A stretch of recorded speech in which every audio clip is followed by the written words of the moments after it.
Tụi nhu nữa. Nhu chỉ lo. Tụi nhu nó một chỉ sòng nữa. Nhu đùa lò lù. Ta chỉ mà cô dùng câu thế nữa.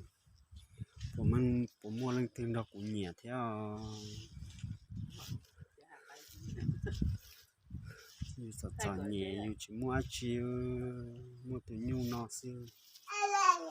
Mua tê lô, chỉ bỏ hữu tê lô xưa.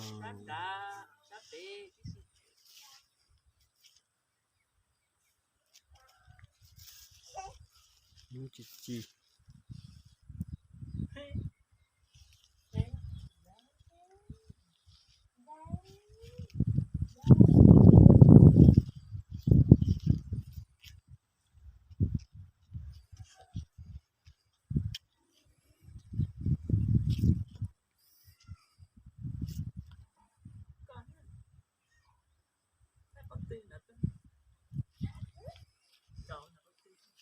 Tao trò nữa nhà có biết đủ xưa nhà có cha là tôi mua ít lìn đâu giờ mua lìn nó